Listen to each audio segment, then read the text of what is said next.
History of electricity, विद्युत का इतिहास। दोस्तों, क्या आपको पता है कि यदि इलेक्ट्रिसिटी की खोज सही समय पर नहीं हुई होती तो हमारा आज का आधुनिक जीवन कुछ इस तरह से व्यतीत हो रहा होता।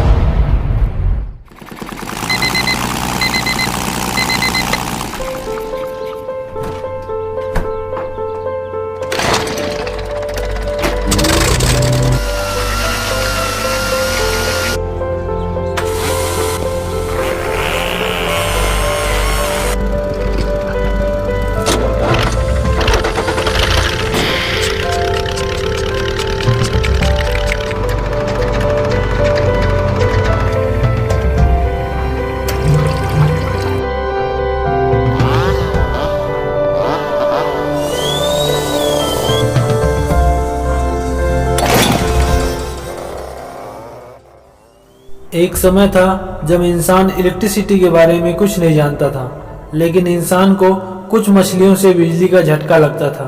मिस्र के 5000 साल पुराने लेखों में भी इन मछलियों का लेख मिलता है। समय गुजरता रहा पर इंसान इलेक्ट्रिसिटी के बारे में कुछ खास जानकारी नहीं जुटा पाया। फिर 600 ईसा पूर्व थेल्स ने पाया कि कुछ चीज़ों को बिल्ली के बालों से रगड़ने पर यह हल्की चीज़ों को अपनी ओर आकर्षित करने लगता है, जैसे चिड़िया के पंख।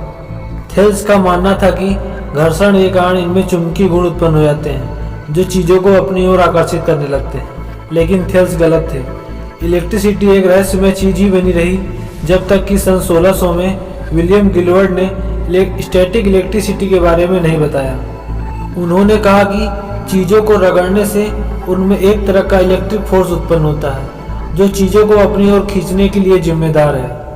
फिर 18वीं शताब्दी में बेंजामिन फ्रैंकलिन ने अपनी निजी संपत्ति को बेचकर इलेक्ट्रिसिटी पर शोध करने लगे।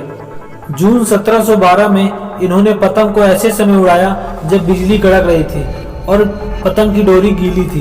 पतंग की डोरी में इन्होंने एक चाबी बांध दी थी और पतंग के ऊपर इन्होंने एक मेटल का वायर लगा दिया था। बिजली पतंग से होते हुए चाबी पे आ रही थी और चाबी से होते हुए फ्रैंकलिन के हाथों को छू रही थी। इस तरह फ्रैंकलिन इलेक्ट्रिसिटी के खोजकर्ता कहलाया।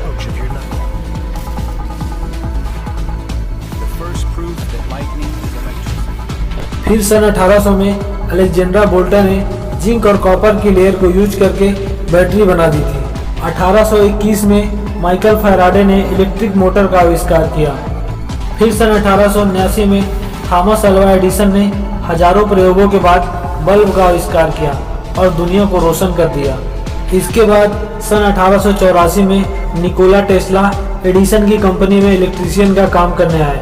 थोड़े समय बाद एडिसन ने टेस्ला से कहा, डायरेक्ट करंट जनरेटर में जो कमियां हैं उसे सुधार दो तो मैं तुम्हें $50,000 दूंगा।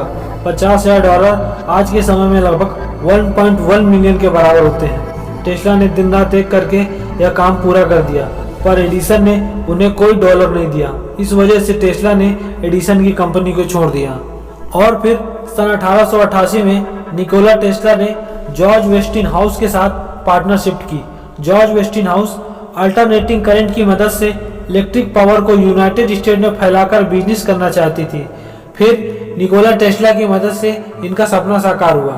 उस समय Thomas Alva Edison alternating current के विरोध में थे क्योंकि वह डायरेक्ट करंट का बिजनेस कर रहे थे।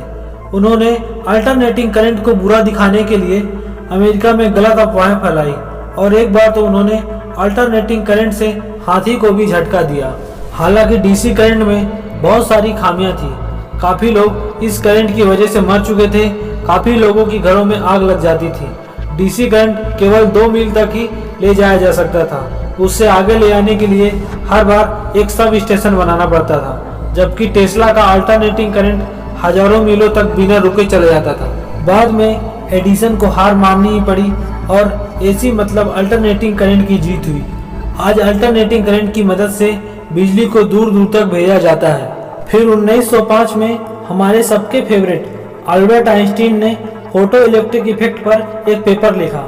उन्होंने कहा, लाइट एक छोटे छोटे पैकेट में ट्रेवल करती है और जब यह किसी मेटल से टकराती है तो उससे इलेक्ट्रॉन रिप्लेस करती है। इस खोज से क्वांटम रिवॉल्यूशन शुरू हो गया और आइंस्टीन को 1921 में नोबेल पुरस्कार से सम्मानित किया गया। आज फोटो इलेक्ट्रिक इफेक्ट की वजह से ही इंसान सोलर एनर्जी बना पाया है और इसी तरह धीरे धीरे इलेक्ट्रिसिटी का विकास होता रहा। इसके बाद 1947 में ट्रांजिस्टर की खोज हुई, उसके बाद फिर कंप्यूटर की और कई सारी आधुनिक मशीनों की।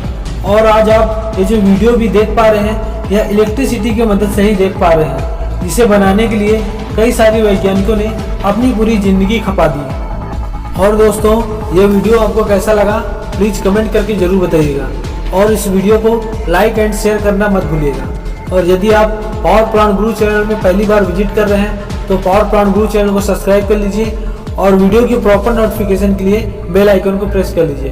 तो फ्रेंड्स मिलते हैं अपने नेक्स्ट वीडियो में। Thank you for watching.